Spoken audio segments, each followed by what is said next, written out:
Tutajifunza kuhusu Samueli wa kwanza mlango wa 17. Samueli wa kwanza mlango wa 17, kuhusu Daudi na Goliathi.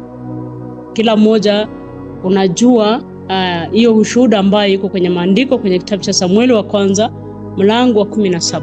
Lakini kabla tujafika pale kwenye Samueli wa kwanza mlango wa 17, kidogo tujifunze kwa undani ilifanyika namna gani ndio ikafika pale kwenye uwanja wa vita.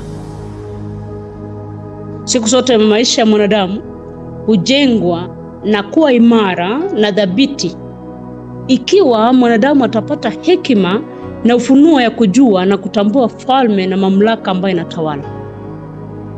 Mwanadamu atadhibitika akisha jua mamlaka na falme ambazo zinatawala. So katika ulimwengu kuna ulimwengu mbili. Kuna ulimwengu aina mbili, ulimwengu wa kiroho na pia katika ulimwengu wa kimwili. Na katika hizi ulimwengu mbili kuna falme mbili ambazo zinatawala ambazo zinatawala katika hiyo ulimwengu. Kuna falme mbili. So msomaji wa neno, naomba tafadhali tusome kitabu cha Wakorintho wa kwanza mlango wa 15 mstari wa 40 mpaka mstari wa 58. Tupate kuelewa kwa undani zaidi kuhusu ulimwengu huu, ndipo tujue huyu Daudi na huyu Goliathi walifika namna gani wakabaki pale kwenye uwanja wa mapambano. Msomaji wa neno tafadhali. Wakorintho wa kwanza mlango wa 15 mstari wa 41 hadi 48.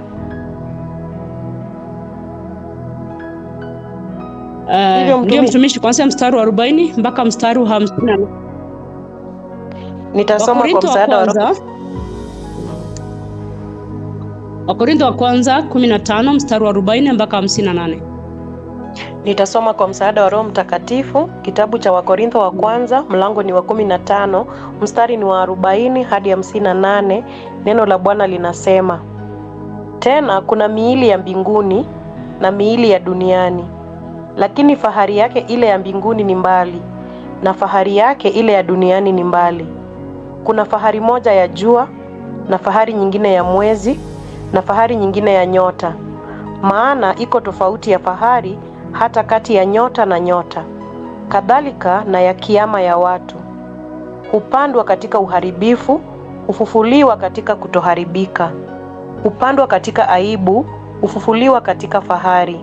Hupandwa katika udhaifu, hufufuliwa katika nguvu. Hupandwa mwili wa asili, hufufuliwa mwili wa roho. Ikiwa uko mwili wa asili na wa roho pia uko.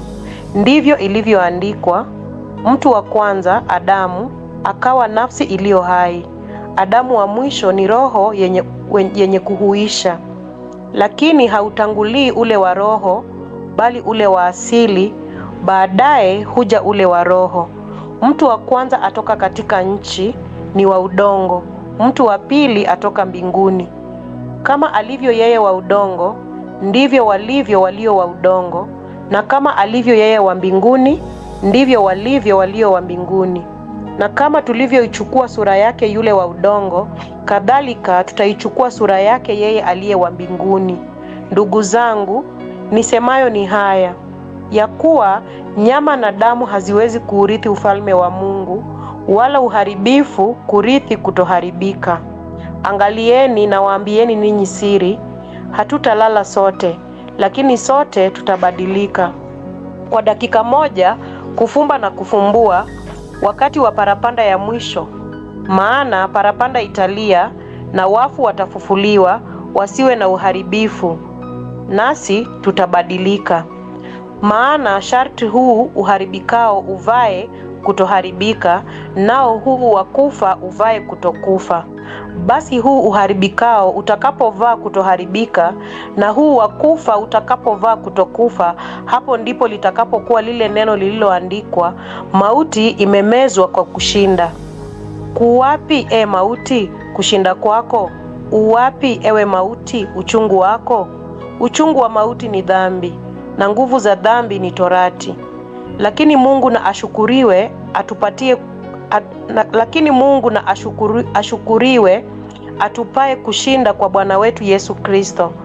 Basi ndugu zangu wapendwa, muimarike, msitikisike, mkazidi sana kutenda kazi ya Bwana siku zote, kwa kuwa mwajua ya kwamba taabu yenu sio bure katika Bwana. Na hayo ndiyo maandiko. Amen, amen. Asante mtumishi. Hapa kila mmoja naamini umefuatilia maandiko. Maandiko inaongea kuhusu ulimwengu mbili. Kuna ulimwengu wa asili na kuna ulimwengu wa kiroho. Na ya mwili ndio inatangulia, alafu baadaye inaonekana ya kiroho. Kwa sababu gani? Kwa sababu mwanadamu ni roho ambayo inaishi katika mwili.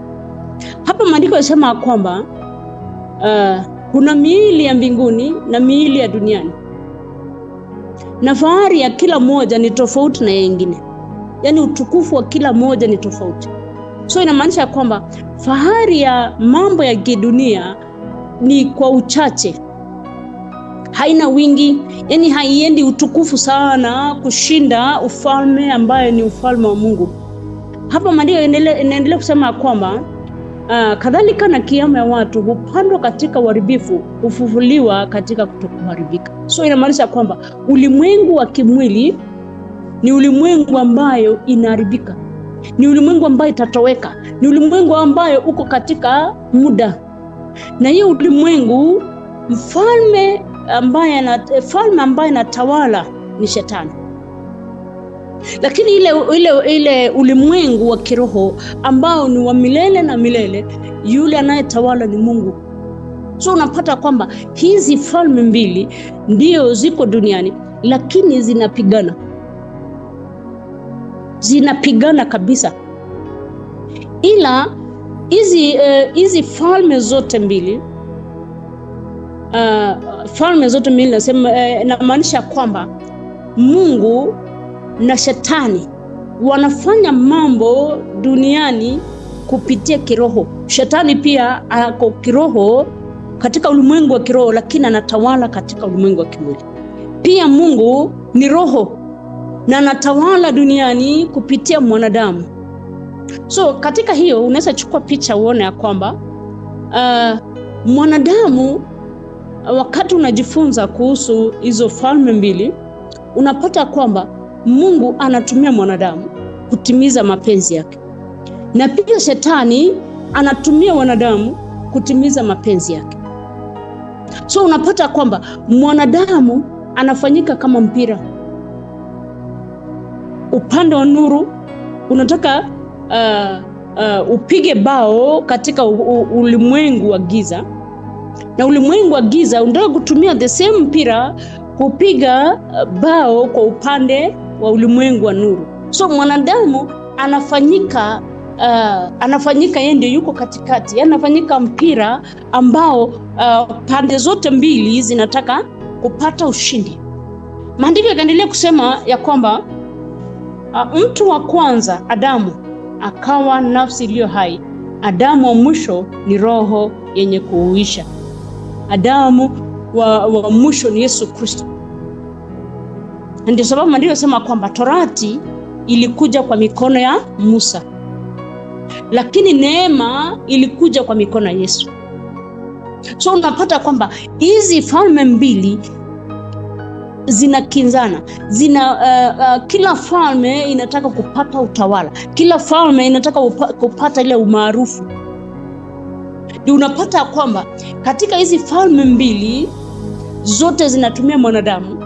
Na ndio sababu mwanzo nikasema kwamba ndio mwanadamu, maisha yako yajengwe na yawe imara, ni lazima uchambue ndani sana, ujue kwamba ni nini inakupasa kufanya ili udhibitike. Ni nini inakupasa kufanya ili uwe imara katika safari yako imani, uwe imara katika falme ambayo inakutawala. Je, ni falme ya Mungu ama ni falme ya kishetani? Kwa sababu hapo kuna mambo mawili tofauti. Kuna falme ya Mungu na kuna falme ya kishetani. Somaji wa neno, naomba tafadhali soma kitabu cha Yohana mlango wa 3. Soma kuanzia mstari wa kwanza mpaka mstari wa mpaka mstari wa 20. Yohana Mtakatifu. Amen. Amen. Kitabu cha Yohana mlango ni wa 3 mstari wa 1 hadi 20. Neno la Bwana linasema, basi palikuwapo na mtu mmoja wa Mafarisayo, jina lake Nikodemo, mkuu wa Wayahudi. Huyo alimjia usiku akamwambia, Rabi, twajua ya kuwa mwalimu umetoka kwa Mungu, kwa maana hakuna mtu awezaye kuzifanya ishara hizi uzifanyazo wewe, isipokuwa Mungu yu pamoja naye. Yesu akajibu akamwambia, amin, amin nakuambia, mtu asipozaliwa mara ya pili hawezi kuona ufalme wa Mungu. Nikodemo akamwambia, awezaje mtu kuzaliwa akiwa mzee? Awezaje kuingia tumboni mwa mamaye mara ya pili akazaliwa? Yesu akajibu, amin, amin nakuambia, mtu asipozaliwa kwa maji na kwa Roho hawezi kuingia ufalme wa Mungu. Kilichozaliwa kwa mwili ni mwili, na kilichozaliwa kwa Roho ni roho. Usistaajabu ya kuwa nilikuambia hamna budi kuzaliwa mara ya pili. Upepo huvuma upendako, na sauti yake waisikia, lakini hujui unakotoka wala unakokwenda. Kadhalika na hali yake kila mtu aliyezaliwa kwa Roho. Nikodemo akajibu akamwambia, yawezaje kuwa mambo haya? Yesu akajibu akamwambia, je, wewe mwalimu wa Israeli na mambo haya huyafahamu? Amin, amin nakwambia kwamba lile tulijualo twalinena, na lile tuliloliona twalishuhudia, wala ushuhuda wetu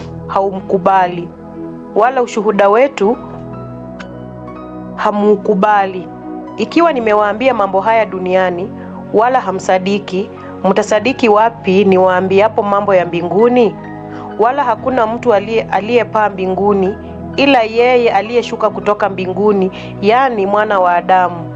Na kama vile Musa alivyomuinua yule joka jangwani, vivyo hivyo Mwana wa Adamu hana budi kuinuliwa, ili kila mtu aaminie awe na uzima wa milele katika yeye. Kwa maana jinsi hii Mungu aliupenda ulimwengu hata akamtoa mwanawe pekee, ili kila mtu amwaminie asipotee, bali awe na uzima wa milele. Maana Mungu hakumtuma mwana ulimwenguni ili auhukumu ulimwengu, bali ulimwengu uokolewe katika yeye. Amwaminie yeye hahukumiwi, asiyeamini amekwisha kuhukumiwa, kwa sababu hakuliamini jina la mwana pekee wa Mungu. Na hii ndiyo hukumu, ya kuwa nuru imekuja ulimwenguni, na watu wakapenda giza kuliko nuru, kwa maana matendo yao yalikuwa maovu. Maana kila mtu atendaye mabaya huichukia nuru, wala haji kwenye nuru, matendo yake yasije yakakemewa. Na hayo ndiyo maandiko. Amen. Amen. Amen. Hapa tunaona kwamba huyu Nicodemus amemwendea Yesu usiku akamuuliza, mtu anawezaje kuzaliwa mara ya pili?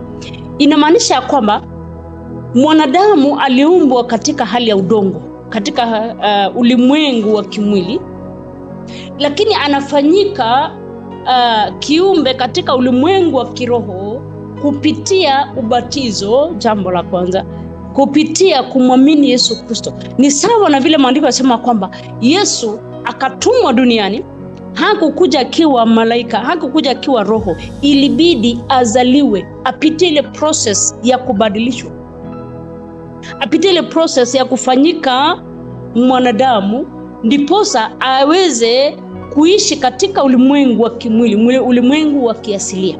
Hapa maandiko yanasema kwamba Yesu akajibu akamwambia, mimi nakwambia, mtu asipozaliwa mara ya pili, atoke katika mambo ya ulimwengu wa asili, aingie katika mambo ya kiroho, anasema kwamba hawezi kuona ufalme wa Mungu. Kwa sababu gani? Hakuna vile mwanadamu katika asafu ya kimwili, kuongozwa na kimwili, kuenenda katika kimwili na aweze kurithi ufalme wa Mungu. Ni sharti. Ndio unaona kitabu cha Yohana 4 mstari wa 24 amesema kwamba Mungu ni roho, na wale wamwabudu imewapasa kuabudu katika roho, sio katika mwili. Ndio unaona kwamba Mungu ni wa maajabu. Ndio mtume Yesu akuja duniani, ilibidi Yesu ajibadilishe, aingie, azaliwe kama mwanadamu, ili kusudi aweze kufit katika ulimwengu wa asili. Hivyo hivyo mwanadamu ni roho ambaye anaishi katika mwili na yuko katika ulimwengu asilia ambaye ni wa kimwili. So mwanadamu ni sharti abadilishwe kutoka ndani, azaliwe mara ya pili, ndiposa aingie kiroho na aweze kumanage mambo ya kiroho. Hapo Yesu akasema kwamba, Nikodemos akamwambia Yesu, awezaje mtu kuzaliwa akiwa mzee? Awezaje kuingia tumboni mwa mamaye mara ya pili akazaliwa? Yesu akamwambia, mimi nakwambia, mtu asipozaliwa kwa maji na kwa roho hawezi kuingia ufalme wa Mungu. Kilichozaliwa kwa mwili ni mwili, na kilichozaliwa kwa roho ni roho. So hapo inamaanisha kwamba kuna ulimwengu wa kimwili na kuna ulimwengu wa kiroho.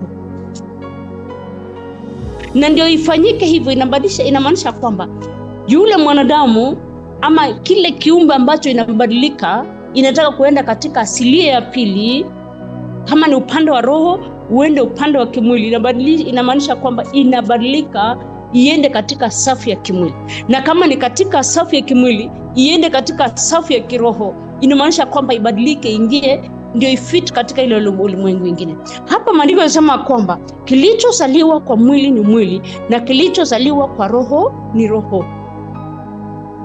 Huwezi zaliwa kwa roho na ubaki katika mwili, na huwezi zaliwa katika mwili na ubaki kwenye mwili na unataka control roho. Hakuna.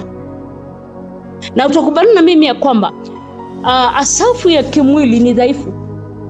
Nguvu za ulimwengu asilia ni dhaifu sana, lakini nguvu za ulimwengu wa kiroho iko na nguvu, ulimwengu ambayo inatawaliwa na Mungu.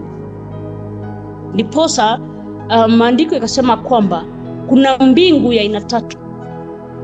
Kuna ulimwengu aina mbili, kuna falme mbili ambazo zinatawala hiyo ulimwengu, na kuna mbingu aina tatu. Mbingu ya kwanza ambayo ni ya kiasilia ya ulimwengu, mbingu ya pili ambayo inatumika na maroho ambazo ni za kipepo, alafu mbingu ya tatu maandiko yanasema kwamba inaita mbingu ya mbingu, ambayo Mungu Jehova Yawe ameketi pale, anatawala pale. So unapata kwamba aliyezaliwa katika mwili asipokuwa na hekima, asipokuwa na ufahamu, hataweza kushinda mambo ya kimwili, ila atafanya mambo ya kimwili kwa sababu yeye yuko katika mwili, alitengenezwa katika udongo, alizaliwa katika kimwili. Ni sharti mwanadamu apate hekima kwanza, ya kwamba kwanza yeye ni mwanadamu, yeye ni roho ambaye iko katika nafsi na inaishi katika mwili, na akitaka kucontrol ulimwengu wa asilia, inabidi ya kwamba ile mwili ifanye nini? Isipewe nguvu sana, isipewe mamlaka sana, kiasi ya kwamba roho yako ipate nguvu, ndio uweze kushinda, ndio uweze kudhibitika, ndio uweze kusimama imara, ndio uweze kupigana vita na utoke ndani ukiwa mshindi. So kuna falme mbili, na hizi falme zinapigana. Hizi falme zimekorofishana. Msomaji wa neno kwenye kitabu cha Warumi mlango wa 8 mstari wa 1 mpaka 17. Warumi 8 mstari wa 1 mpaka 17.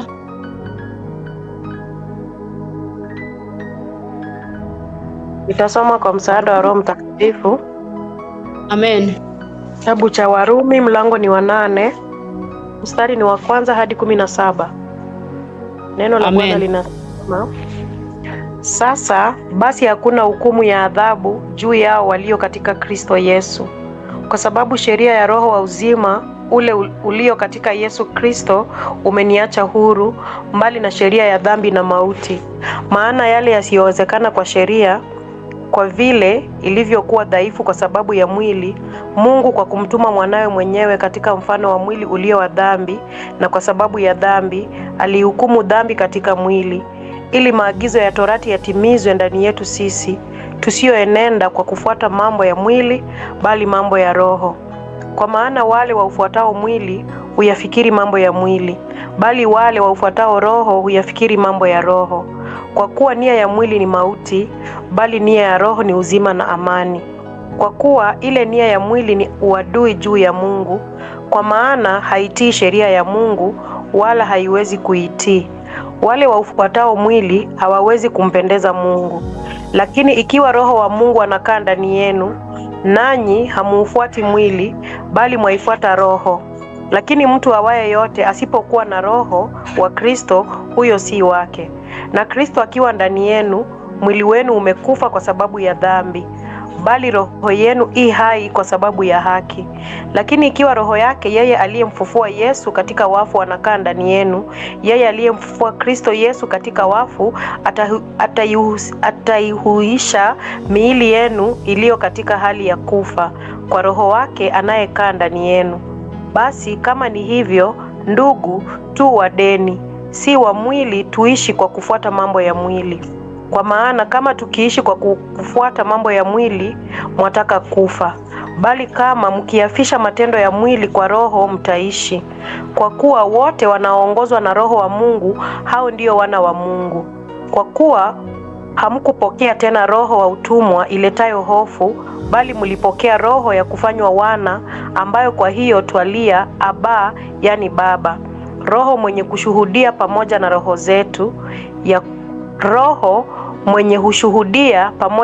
zetu ya kuwa sisi tu watoto wa Mungu. Na kama tu watoto, basi tu warithi, warithi wa Mungu, warithio pamoja na Kristo, naam, tukiteswa pamoja naye, ili tupate na kutukuzwa pamoja naye. Na hilo ndilo andiko. Amen. Neno la Mungu linasema kwamba hakuna hukumu ya adhabu juu yao walio katika Kristo Yesu. Katika Kristo Yesu inamaanisha kwamba mambo ya kimwili wameyafisha. Yaani tamaa za kimwili, mawazo na fikra za kimwili, kuenenda na kuongozwa na mwili ishakufa, ila ni Yesu Kristo aliye ndani yao ndio anawapa nguvu ya kushinda ile dhambi, ya kushinda ile mambo ya kidunia. Ndio sababu maandiko yanasema kwamba kwa sababu sheria ya Roho uzima ule ulio katika Kristo Yesu imeniacha huru mbali na sheria ya dhambi na mauti. Inamaanisha kwamba huyu mwanadamu ashajua huyu Yesu Kristo, so yeye haishi katika mwili. Inamaanisha kwamba hayuko katika sheria ya kimwili, hayuko katika mwongozo wa kimwili, bali anaongozwa na Yesu Kristo, anaongozwa na Roho Mtakatifu. Ndio sababu maandiko yakasema kwamba kwa maana wale waufuatao mwili huyafikiri mambo ya mwili, bali wale waufuatao Roho huyafikiri mambo ya Roho. Hapo ni watu aina mbili, watu ulimwengu wa kimwili, ulimwengu wa asilia, na ulimwengu wa kiroho. Hiyo ni mambo mbili tofauti, na kila moja anavuta kamba upande yake. Shetani anataka ndio awe mtawala, lakini hawezi mshinda Mungu. Mungu ndiye mtawala. So unapata kwamba hizi falme mbili ndio inafanya watu kiasi ya kwamba hata kama watamwabudu Mungu, hata kama watamfuata Mungu, hawatamfuata kama mfalme wao, bali watamfuata Mungu ikiwa ni desturi na mila za madhehebu, ikiwa ni desturi ambayo walikuwa wakapata kwamba wazazi walikuwa wanaenda kanisani, wazazi walikuwa naomba, wazazi walikuwa wanafanya 1 2 3. So inafanyika kama mila, inafanyika kama desturi, inafanyika kama jambo la kawaida. Hapa maandiko yanasema kwamba kwa kuwa nia mwili ni mauti, bali nia Roho ni uzima. Hiyo ndio inapambaniwa. Hiyo ndio vita ambayo iko katika hizi ulimwengu mbili. Moja inatafuta mauti, na ulimwengu wa pili ambao ni ulimwengu wa nuru, ambao ni ulimwengu wa Mungu, inafanya kazi katika uzima. So ukiona vita katika maisha yako, ukiona shambulizi katika maisha yako, jua kwamba target ya hizi falme mbili na hizi ulimwengu mbili, target yao ni hiyo. Upande wa giza unavuta kamba kuleta mauti, kuleta maangamizi, kuleta kupotea, kuleta kuanguka. Na upande wa pili ambao ni upande wa Mungu, ambao ni ulimwengu wa nuru, inavuta kamba kwa kusudi upate uzima na amani. Hakuna vitu vingine hiyo inapiganiwa. Haipiganiwi mashamba, haipiganiwi fedha, haipiganiwi umaarufu. Kile ambacho hizi ulimwengu mbili na falme mbili zinapigania ni hiyo moja. Ndio sababu ukisoma kitabu cha Yohana 10 mstari wa 10, maandiko yanasema kwamba shetani adui ambaye ni shetani amekuja kwa sababu ya kuua, kuangamiza, amekuja kuiba, aibe, auwe na angamize. Ndio sababu unasikia hapa maandiko yanasema kwamba kwa kuwa nia ya mwili ni mauti, bali nia ya roho ni uzima na amani. Shetani alikuja kuiba na kuua, lakini Yesu amekuja ili wapate uzima. So unaangalia hapa ya kwamba hii vita ambazo zinapiganwa haipigani tu kwa sababu ninataka hivi na hivi. Ni kwa manufaa ya ule mwanadamu mmoja ule. Adui anaona kwamba vile yeye alimiss mark ya kwenda mbinguni, alimiss target ya kurithi ufalme wa Mungu, akaona kwamba yeye hawezi kufuka peke yake. Akaona kwamba ni heri amshawishi mwanadamu waambatane kwa pale kwenye mauti, pale kwenye jehanamu. Lakini maandiko yanasema kwamba Yesu alikuja duniani, hakukuja kuhukumu ulimwengu, hakukuja kuangamiza ulimwengu, bali ulimwengu upate uzima baada ya dunia hii. Maana nikwambia kwamba ulimwengu wa asilia unaisha. Kuna mambo tofauti katika hizi ulimwengu mbili na hizi falme mbili. Jambo la kwanza ni kwamba ulimwengu wa kimwili unafanya kazi ulimwengu wa asilia unafanya kazi katika kimwili. Mawazo ni kimwili, nguvu ni kimwili, chochote wanafanya kimwili. Lakini ulimwengu wa roho unafanya kazi kiroho. Unapata kwamba vita vyao vinapigana kiroho, shambulizi zao zinafanywa kiroho. Ndio sababu maandiko yanasema kwamba vita vyetu sio damu na nyama, bali ni katika ulimwengu wa roho. Jambo la pili, ulimwengu wa kimwili unaonekana, unaweza iona na macho, unaweza iguza. Lakini ulimwengu wa kiroho tofauti na ulimwengu wa kimwili. Ulimwengu wa kiroho haionekani. Na huko kwenye ulimwengu wa kiroho ndipo utapata malaika, ndipo utapata maserafi na makerubi. Huko ndio utapata wazee ambao maandiko yanawaita wazee 24.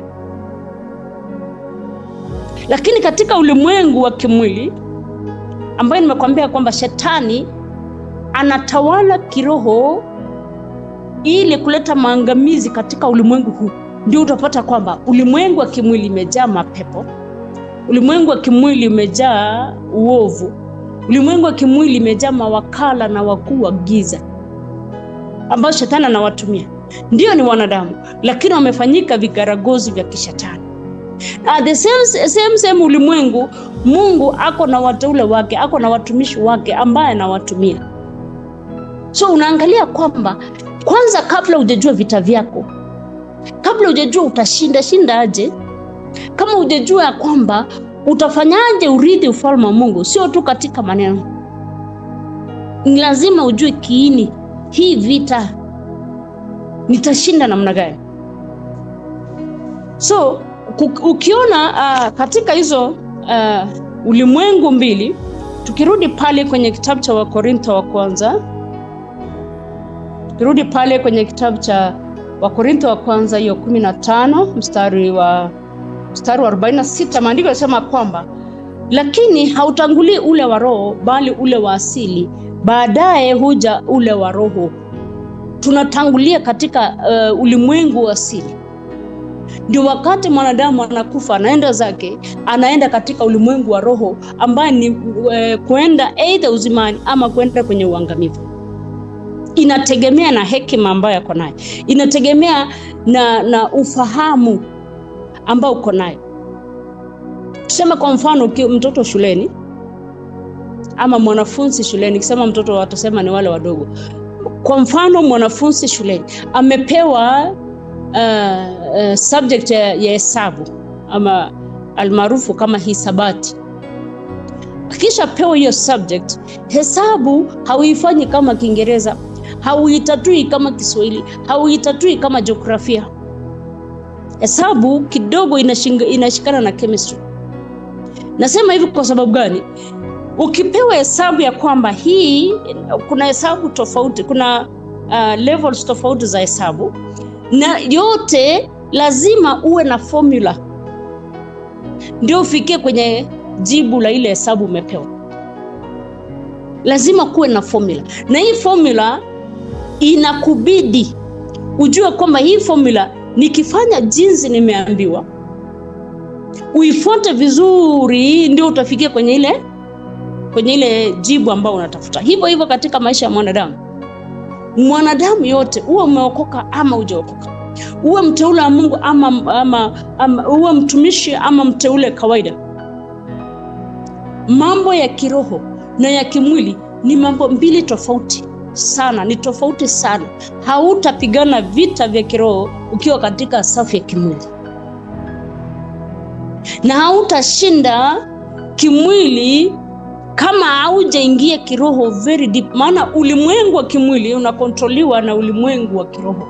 Nguvu zinatoka rohoni, ndipo upate kwamba ulimwengu wa kimwili unatatua mambo ya kimwili na anaenda sawa sawa. So hii ina maana kwamba ulimwengu hizi mbili ambazo zinatawaliwa na falme mbili, ambaye ni ufalme wa Mungu, ufalme wa nuru, na ufalme wa shetani, ufalme wa giza.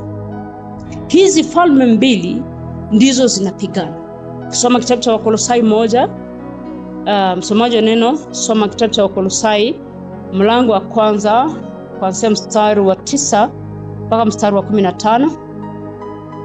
Wakolosai, ama kwa Kiingereza aliye na Biblia ya Kiingereza tusoma Colossians chapter 1 verse 9 to 15.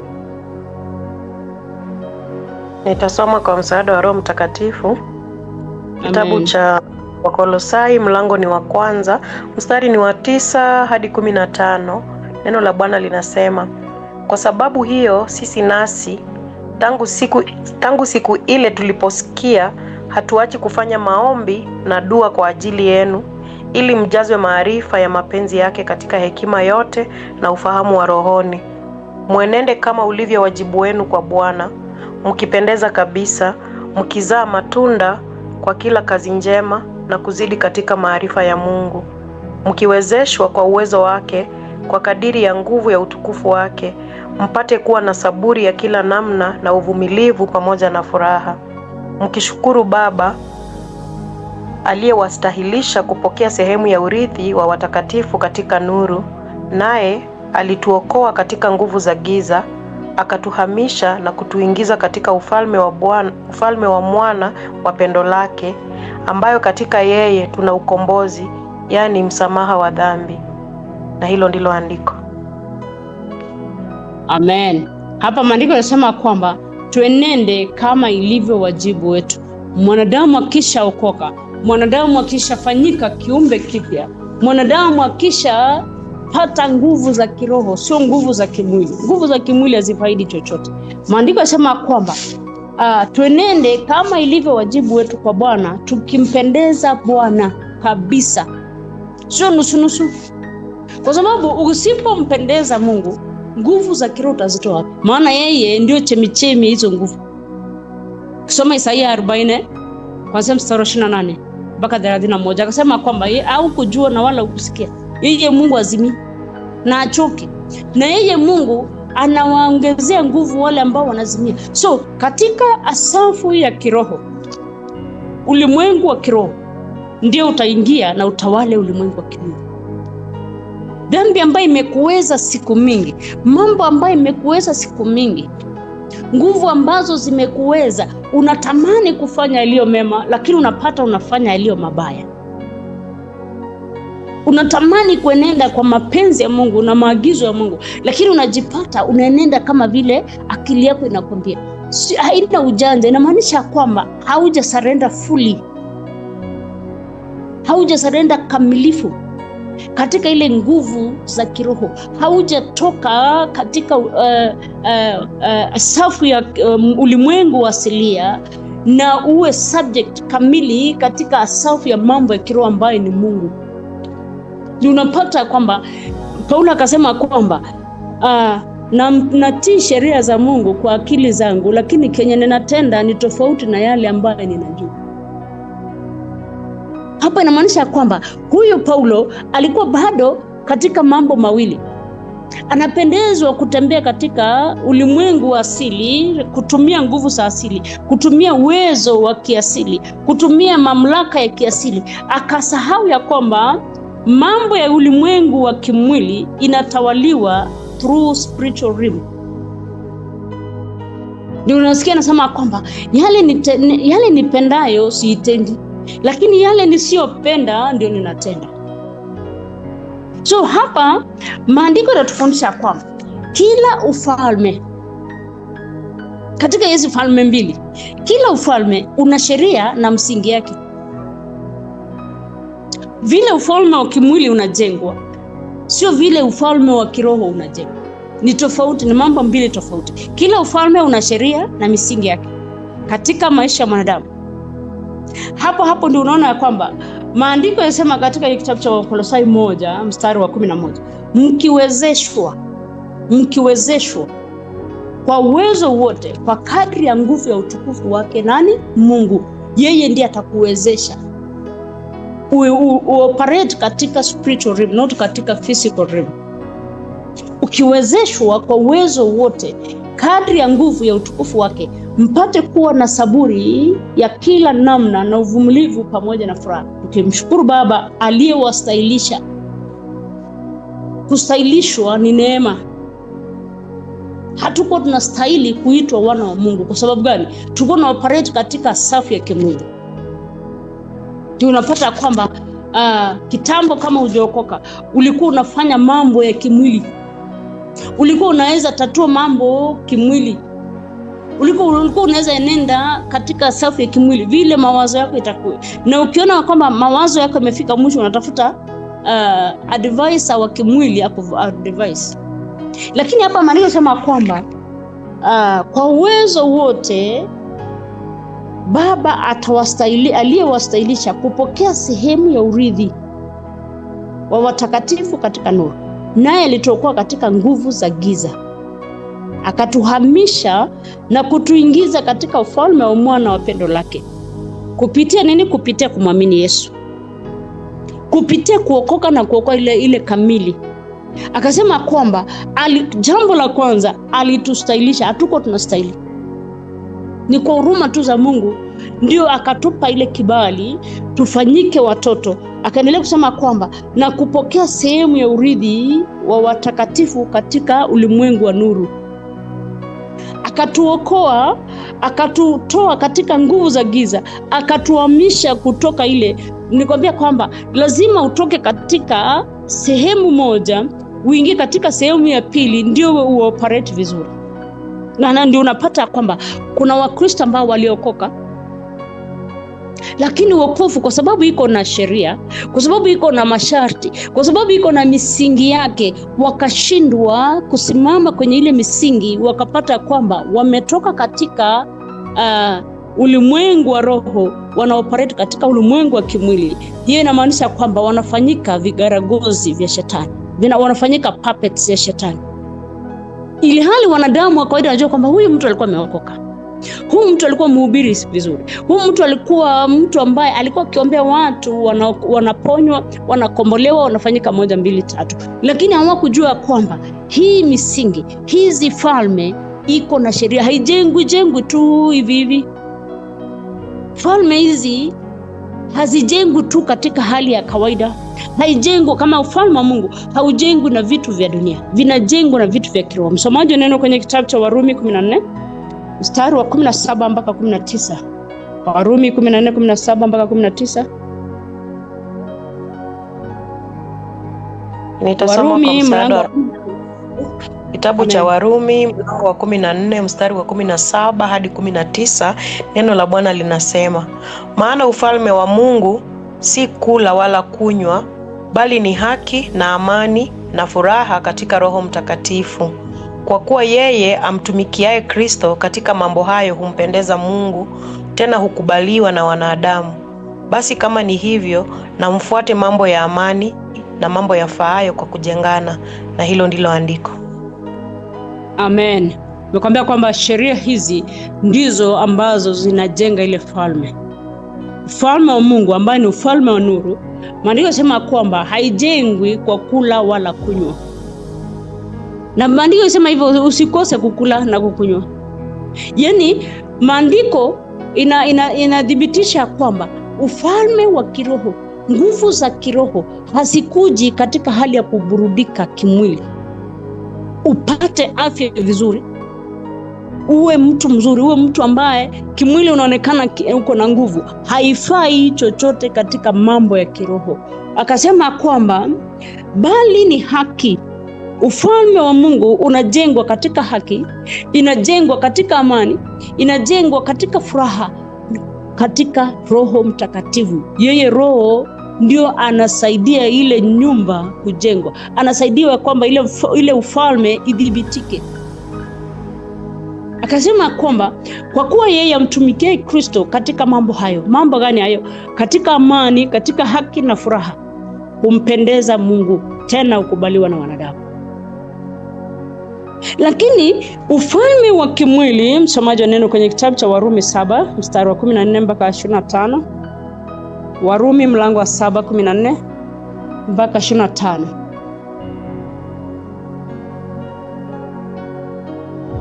Warumi 14. Warumi mlango wa 7 14 mpaka 25. Nitasoma kwa msaada wa Roho Mtakatifu. Kitabu cha Warumi Amen. Mlango ni wa 7 mstari ni wa 14 hadi 25. Neno la Bwana linasema, kwa maana twajua ya kuwa torati asili yake ni ya rohoni, bali mimi ni mtu wa mwili, nimeuzwa chini ya dhambi. Maana sijui nifanyalo, kwa sababu lile nilipendalo silitendi, bali lile nilichukialo ndilo ninalolitenda. Lakini kama nikilitenda lile nisilolipenda, naikiri ile sheria ya kuwa ni njema. Basi sasa si mimi nafsi yangu ninayetenda hilo, bali ni ile dhambi ikaayo ndani yangu. Kwa maana najua ya kuwa ndani yangu, yani ndani ya mwili wangu, haikai neno jema. Kwa kuwa kutaka nataka, bali kutenda lililo jema sipati. Kwa maana lile jema nilipendalo silitendi, bali lilo baya nisilolipenda ndilo nilitendalo. Basi kama lile nisilolipenda ndilo nilitendalo, si mimi nafsi yangu nilitendaye, bali ni ile dhambi ikaayo ndani yangu. Basi nimeona sheria hii, ya kuwa kwangu mimi nitakaye kutenda lililo jema, lipo lililo baya. Kwa maana naifurahia sheria ya Mungu kwa utu wa ndani, lakini katika viungo vyangu naona sheria iliyo mbali, inapiga vita na ile sheria ya akili zangu, na kunifanya mateka ya ile sheria ya dhambi iliyoko katika viungo vyangu. Ole wangu maskini mimi! Ni nani atakaye niokoa na mwili huu wa mauti? Namshukuru Mungu kwa Yesu Kristo Bwana wetu. Basi kama ni hivyo, mimi mwenyewe kwa akili zangu naitumikia sheria ya Mungu, bali kwa mwili wangu sheria ya dhambi. Na hilo ndilo andiko. Amen. Hapo maandiko yanasema kwamba ulimwengu wa asilia unajengwa katika dhambi, inajengwa katika uovu. Hizo ndio sheria ya ulimwengu wa asilia. Lakini ulimwengu wa kiroho ambaye ni upande wa Mungu unajengwa katika amani, upendo na furaha. Zaidi yote inajengwa katika kumwamini Mungu. Lakini hapa Paulo anasema kwamba yeye ako na mambo mawili. Kuna jambo ambalo kwa akili yake anajua ni nzuri, lakini mwili inakataa. So unapata kwamba kuna mzozo ndani ya mtu mmoja ule Paulo. Kwa mawazo yake anamheshimu Mungu, lakini mwili anaheshimu shetani. Ndio mwanzo nikasema kwamba mwanadamu anafanyika kama mpira, ili hizi falme mbili kila mmoja anataka kupata ile umaarufu, kupata ile utukufu. na siku zote upande wa Mungu ndio inashinda. So hapa Paulo anasema kwamba kwa maana najua kuwa ndani yangu, ni mstari wa 18, hiyo Warumi 7:18, kwa maana najua kuwa ndani yangu, yani ndani ya mwili wangu, halikai neno jema, kwa kuwa kwa kutaka nataka, bali kutenda lilo jema sipati. Kwa maana lile jema nilipendalo siitendi, bali lile baya nisilolipenda ndio nitendalo. Basi kama lile nisilolipenda ndio nilitendalo, si mimi nafsi yangu nitendaye, bali ni ile dhambi ikayo ndani yangu. So unapata kwamba kile kitu ambacho kinafanya mwanadamu anakuwa katika ile safi ya ulimwengu asilia ni ile kitu ambayo iko ndani yake, uovu ambayo iko ndani yake, dhambi ambayo iko ndani yake. Mwanadamu anaruhusu mwili utawale sana kiasi ya kwamba utashindwa. Kimwili utashindwa, lakini kiroho utashinda. Tena utashinda kwa mbali sana. Utashinda kwa ukuu sana kushinda mwanadamu ambaye anatembea katika kimwili. Hapa Paulo anasema kwamba kama lile nisilolipenda ndilo nilitendalo, si mimi nafsi yangu nilitendaye, bali ni ile dhambi ikae ndani yangu. Basi nimeona sheria hii ya kuwa kwangu mimi nitakaye kutenda lilo jema lipo lililo baya. Halafu akajiambia katika mstari wa 24, ole wangu maskini mimi, nani atakaye niokoa na mwili huu wa mauti? Kwa sababu gani? Sheria ya mwili, sheria ya ulimwengu wa kimwili ni hiyo, kutembea katika uovu. Lakini sheria ya kiroho ambayo itakupatia ushindi, ambayo itakupatia kudhibitika, ambayo itakupatia upate uzima, ni katika kumfuata Yesu Kristo, kufanyika kiumbe kipya. Na kufanyika kiumbe kipya hainunuliwi popote. Sio nguo utaenda ununue uweke kwa mwili, maana nguo itararuka. Sio fedha utaenda kununua nayo, fedha zitaisha. Sio elimu inafika mwisho. Sio mambo ya dunia, maana dunia na vyote vijazavyo vitapita. Lakini kukuwa mtu wa rohoni inategemea na maamuzi. Inategemea na maamuzi. Useme ya kwamba mimi nataka kumfuata Yesu Kristo. Hivyo Paulo anasema kwamba jinsi mlivyotoa miili zenu na nafsi zenu katika uovu, mlitoa nafsi zenu, mlitoa viungo vya miili yenu ikafanyika vyombo vya dhambi. Hivyo vitoeni ifanyike dhabihu ili imtukuze nani? Imtukuze Mungu. So inamaanisha kwamba ni mwanadamu mwenyewe ndio atakaye pambana, ndio atakaye tafuta hekima, jinsi mimi nitashinda aje katika hii ulimwengu. Nataka kurithi ufalme wa Mungu, lakini kwa akili zangu naona ni kama tasiendi huko, ni kama hata mbingu sifiki.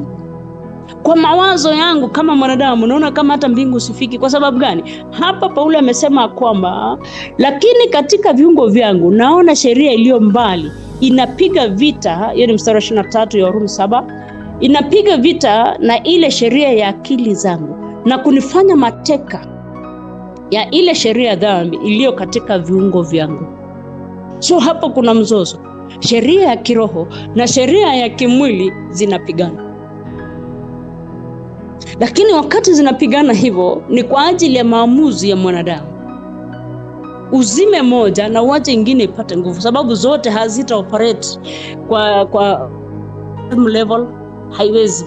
Sheria ya kiroho na sheria ya kimwili haita operate kwa same level. Lazima moja idrop na ingine ipate nguvu ya kuinuka.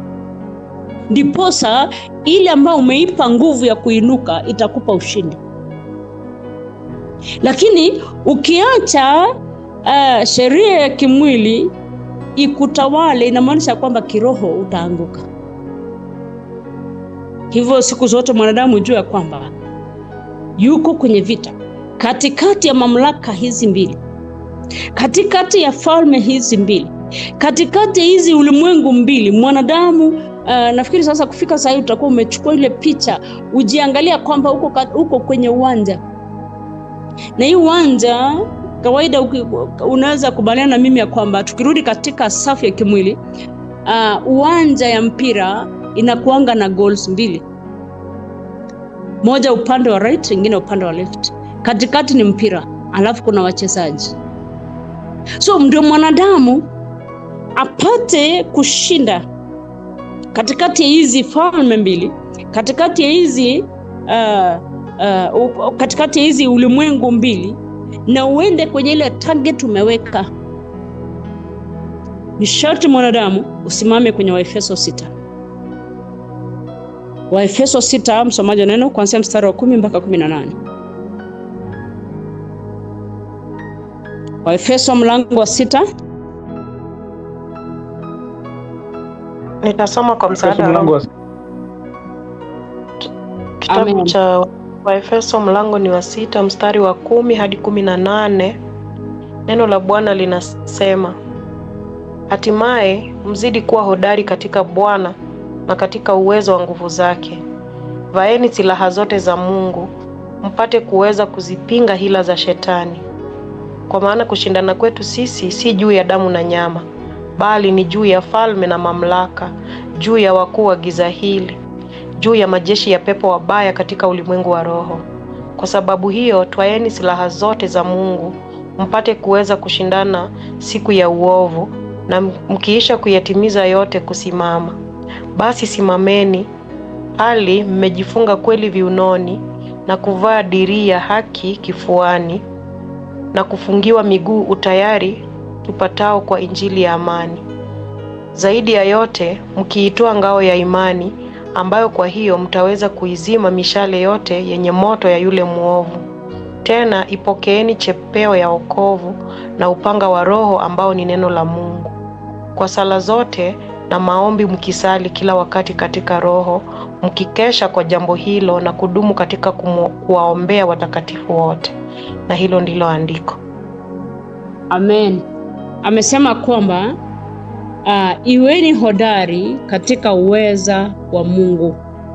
Mzidi kuwa hodari katika Bwana na katika uweza wa nguvu zake.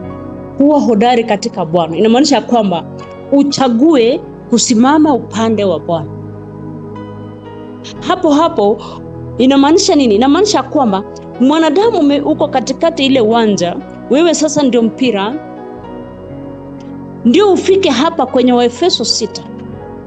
Upambane. Safari ya mwanadamu siku zote ni mapambano, hakuna starehe.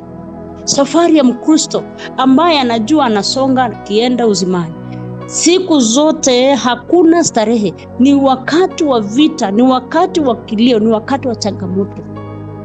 So ndio ufike hapa kuvaa hizi silaha, ndio ufike hapa kukua hodari. Jambo la kwanza ni kwamba tambua adui yako. Tambua adui. Hapa tunaona Paulo alitambua, akasema kwamba kuna sheria iko ndani yake ambayo inamfanya yeye anajua Mungu, anajua sheria za mbingu, anajua sheria za Mungu, anajua kanuni za uzima, lakini ile sheria ambayo Paulo alikuwa ameikubalia ndani ya mwili wake na muongoza, ndio ilikuwa adui wake. Sababu alijua kwamba mimi nataka nifuate njia, lakini mwili wangu inaniongoza nifuate hii njia nyingine tofauti. So kitu ya kwanza, tambua adui. Angalia katika maisha yako, ni nini itakukataza kuzaliwa mara ya pili? Ni nini itakunyima uzima wa milele? Ni nini itakufanya ufarakane na Mungu? Ni nini itakufungia malango ya mbingu? Tambua adui yako kwanza. Mwanadamu kabla ajenda vita, amkange tu na masilaha. Huwa anaangalia, anajua huyu ni adui, ama hii jambo ni adui. So unaamua ndio uende uvae masilaha, kwanza ujue kwamba unaenda kupigana vita gani. Jambo la pili ni kwamba ukisha tambua adui, gundua mbinu zake na ila zake. Siku zote ujue kwamba ukitaka kushinda vita, hata katika physical rim, usiamuke tu mtu amekuja na makelele, wewe nitakupiga Yesu nini. Wewe nao unaamuka tu na marungu na mapanga, atakuua. Unasimama kwanza.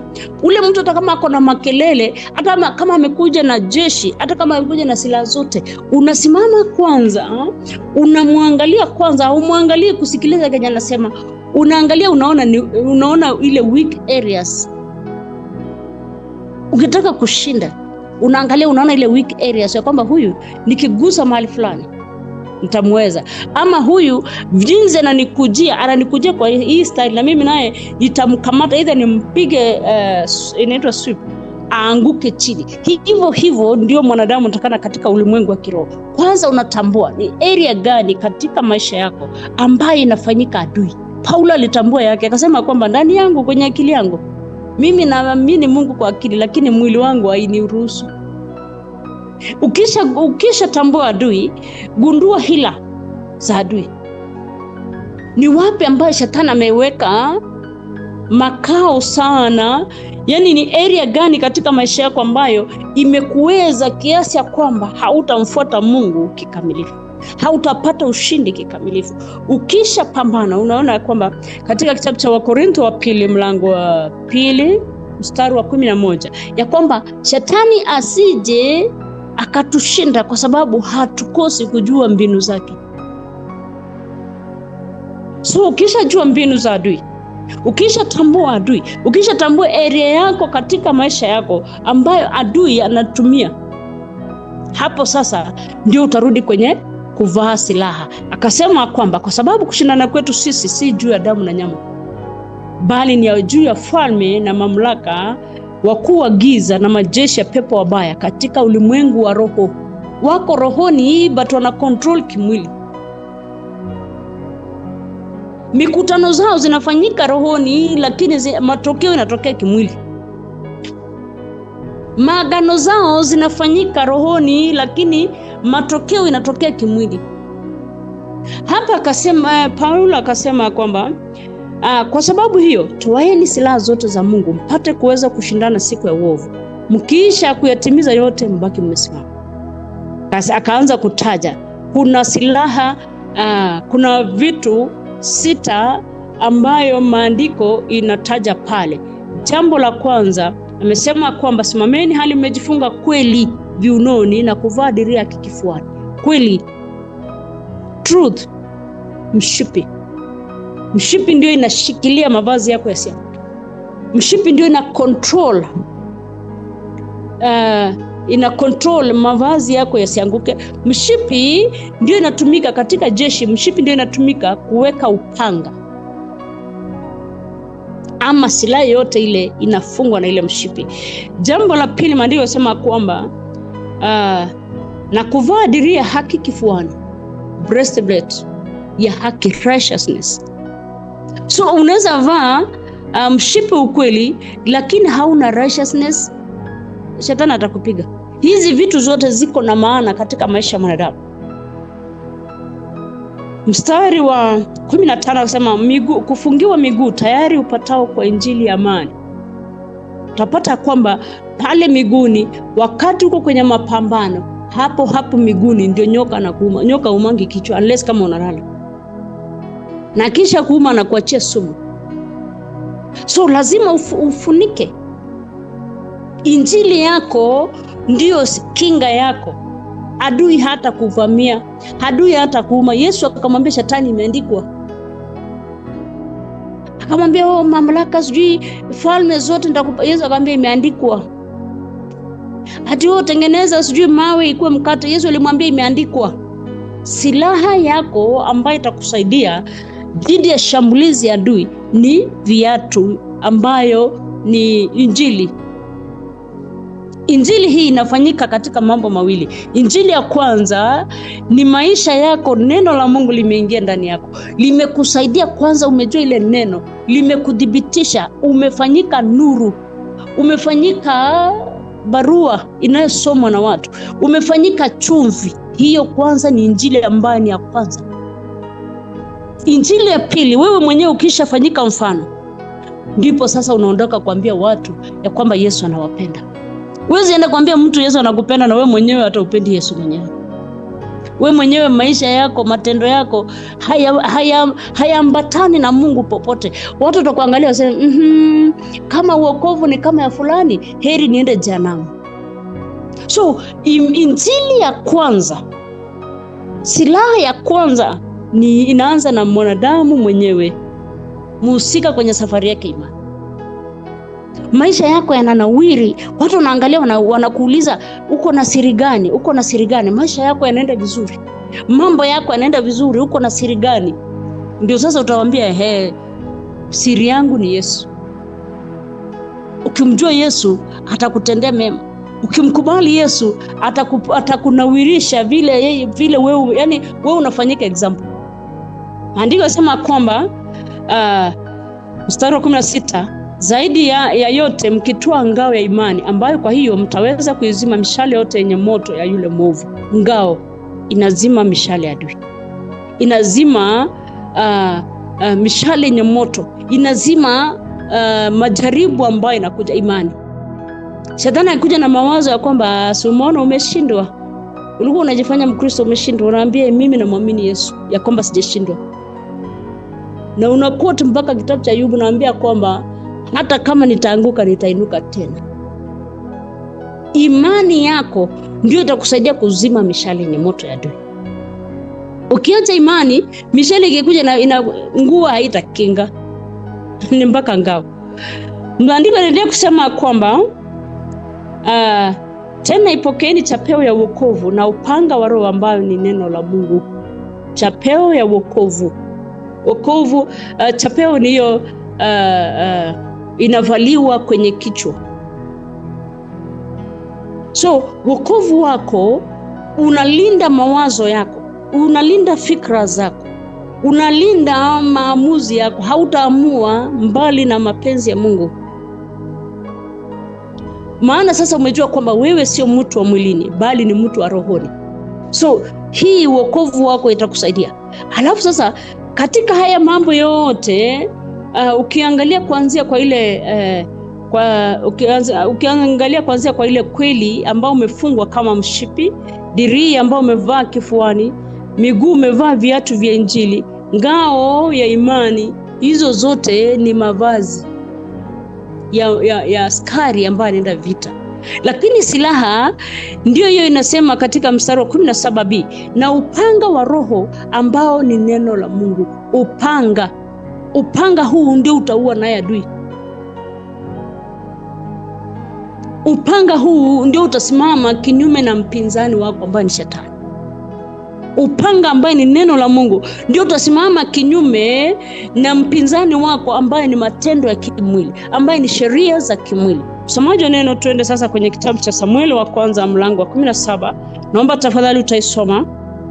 Yule atapata kitabu cha Samueli wa kwanza mlango ni wa 17. Utaisoma kuanzia mstari wa kwanza mpaka mstari wa 52. Kama kuna mtu atasoma kwa wepesi sababu ya muda. Nitasoma kwa msaada wa Roho Mtakatifu. Nitasoma kwa msaada wa Roho Mtakatifu. Kitabu cha Samueli wa kwanza mlango wa 17 mstari wa kwanza hadi 52. Amen. Asante. Wakati huo Wafilisti walikusanya majeshi yao kwa vita, nao wakakusanyika huko Soko ulio mji wa Yuda, wakatua kati ya Soko na Azeka katika Efes Damimu. Naye Sauli na watu wa Israeli wakakusanyika, wakatua katika bonde la Ela, nao wakapanga vita juu ya hao Wafilisti. Wafilisti wakasimama juu ya mlima upande huu, na Waisraeli wakasimama juu ya mlima upande huu, napo palikuwa na hilo bonde katikati. Ndipo akatoka shujaa katika kambi ya Wafilisti aliyeitwa Goliathi wa Gathi, ambaye urefu wake ilikuwa mikono 6 na shibiri 1. Alikuwa na chapeo ya shaba kichwani, tena amevaa dari ya shaba, na uzani wake ile dari ya shaba ulikuwa shekeli 5,000 za shaba. Tena amevaa mabamba ya shaba miguuni mwake, naye alikuwa na mkuki wa shaba kati ya mabega yake. Na mti wa fumo lake ulikuwa kama mti wa mfumaji, na kinywa cha mkuki wake kilikuwa shekeli 600 za chuma uzito wake. Na mtu aliyemchukulia ngao yake akamtangulia, naye akasimama akawapigia kelele majeshi ya Waisraeli akiwaambia, mbona mmetoka kupanga vita? Je, mimi si Mfilisti na nyinyi watumishi wa Sauli? Jichagulieni mtu akanishukie mimi. Kama akiweza kupigana nami na kuniua, sisi tutakuwa watumwa wenu, nami nikimshinda yeye na kumuua, ninyi mtakuwa watumwa wetu na kututumikia. Yule Mfilisti akasema, na yatukana leo majeshi ya Israeli, nipeni mtu tupigane. Basi Sauli na Israeli wote waliposikia maneno hayo ya Mfilisti, wakafadhaika na kuogopa sana. Basi Daudi alikuwa mwana wa yule Mwefrathi wa Bethlehemu ya Yuda aliyeitwa jina lake Yese. Naye huyu alikuwa na wana 8, na yeye mwenyewe alikuwa mzee siku za Sauli na mkongwe miongoni mwa watu.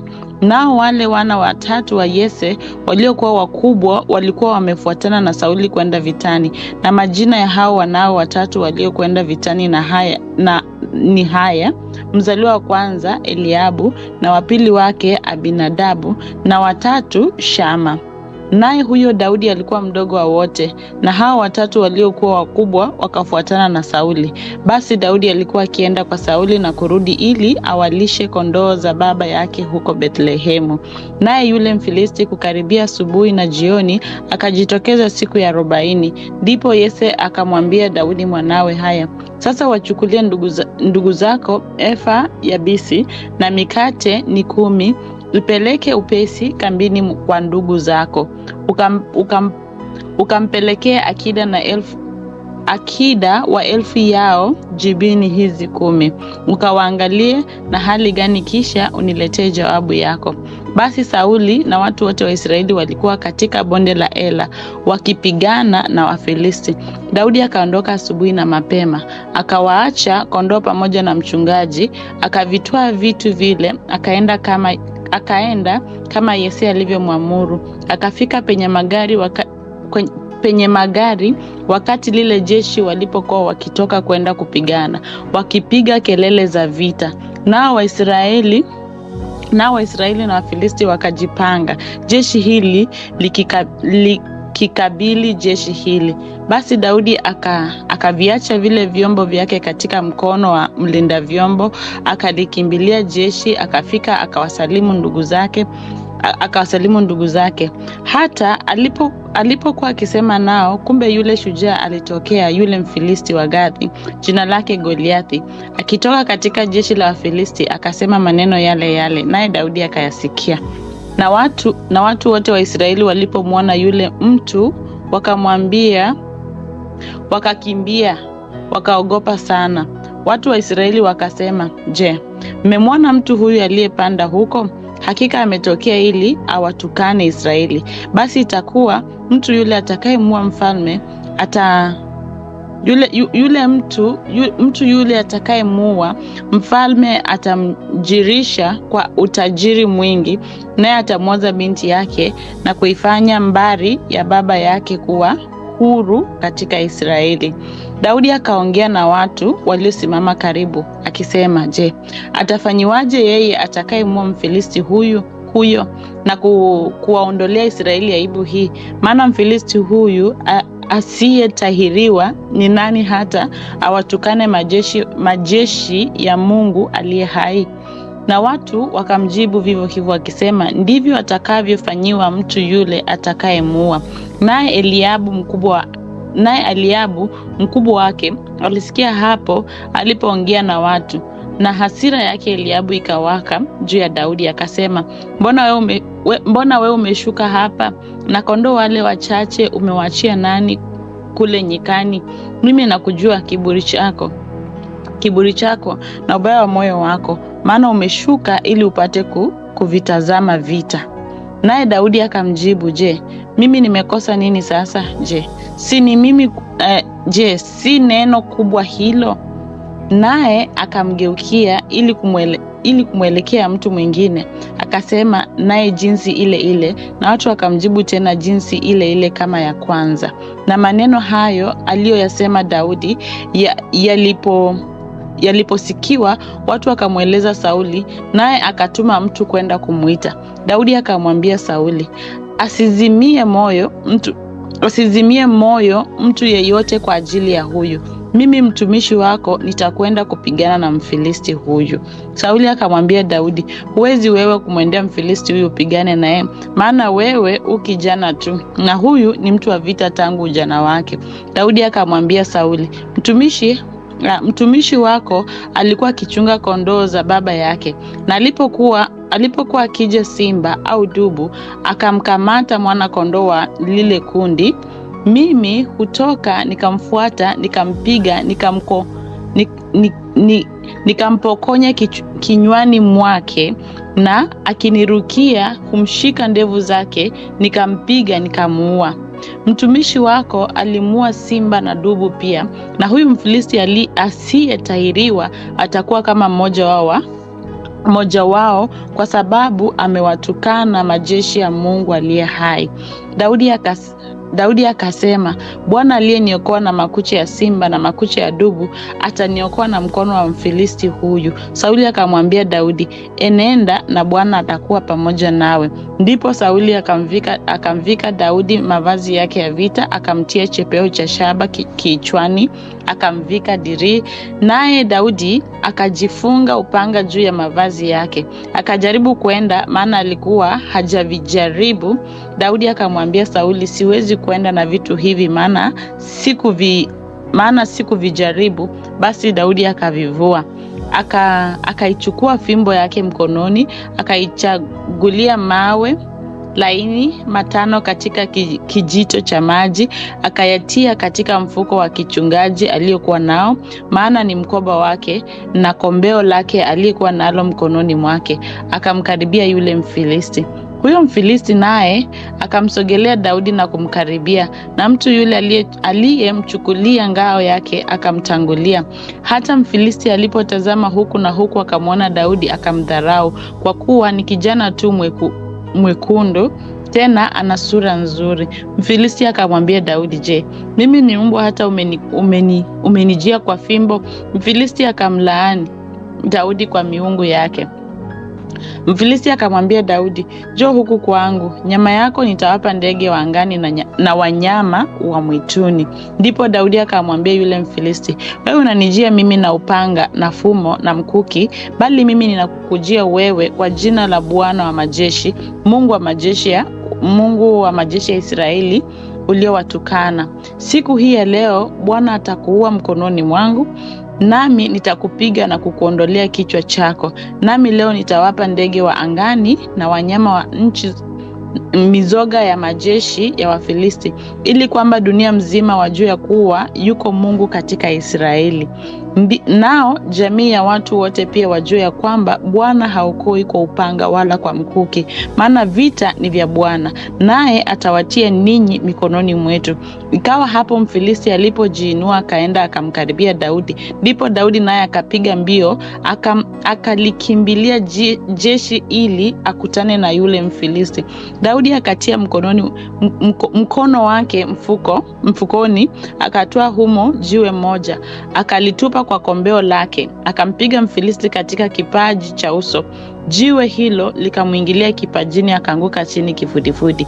Hivyo Daudi akamshinda yule Mfilisti kwa kombeo na jiwe, akampiga Mfilisti akamuua, walakini Daudi hakuwa na upanga mkononi mwake. Ndipo Daudi akapiga mbio, akasimama juu ya Mfilisti, akautoa upanga wake, akaufuta alani mwake, akamuua, akamkata kichwa kwa upanga huo. Na Wafilisti walipoona ya kuwa shujaa wao amekufa, wakakimbia. Nao watu wa Israeli na wa Yuda wakainuka na kupiga kelele, na wakafuata Wafilisti mpaka ufikapo Gathi, na mpaka malangoni ya Ekroni. Nao majeruhi wa Wafilisti wakaanguka kando ya njia iendayo Shaarimu mpaka Gathi na mpaka Ekroni. Na hilo ndilo andiko. Amen. Amen. Asante mtumishi. Hapo naamini ya kwamba kila mmoja umefuatilia neno. Kila mmoja umefuatilia jinsi maandiko yamesomwa. Tunaona hapa ya kwamba hapa ni wachana na Daudi, achana na Goliathi. Hapa turudi katika zile falme mbili. Turudi katika ile ulimwengu mbili. Ulimwengu wa kiroho na ulimwengu wa kimwili. Falme ya Mungu na falme ya kishetani. So hapa tunaona kwamba hizi ni falme mbili zinapigana. Hata ingawa katika macho ya kibinadamu walionekana kama Daudi ambaye ni Goliathi na Daudi. Hii ni falme mbili zinapigana. Falme ya kwanza ni ufalme ya kirohoni ambayo ilikuwa inawakilishwa na Daudi. Falme ya pili ni ufalme ya kishetani ambayo ni ulimwengu ambayo ilikuwa inawakilishwa na Goliathi. Hao wote maandiko yanasema kwamba ni wanadamu. Goliathi akajaribu Goliathi alikuwa amevaa mavazi yake. Yote ilikuwa shaba, yote ilikuwa chuma. Yote ilikuwa vitu vya dhamana. Alafu Goliathi alikuwa amekula vizuri, mwili wake ulikuwa sawa sawa mpaka kiasi ya kwamba hawezi beba silaha yake. Alikuwa na mwenye anambebea silaha kwa sababu ya uzito wake. Lakini unaona kwamba hiyo yote haikukuwa na maana. Haikukuwa na maana hata kidogo, sababu Goliathi alipigana kwa nguvu za kimwili. Wanasema kwamba huyu ni mzoefu wa vita.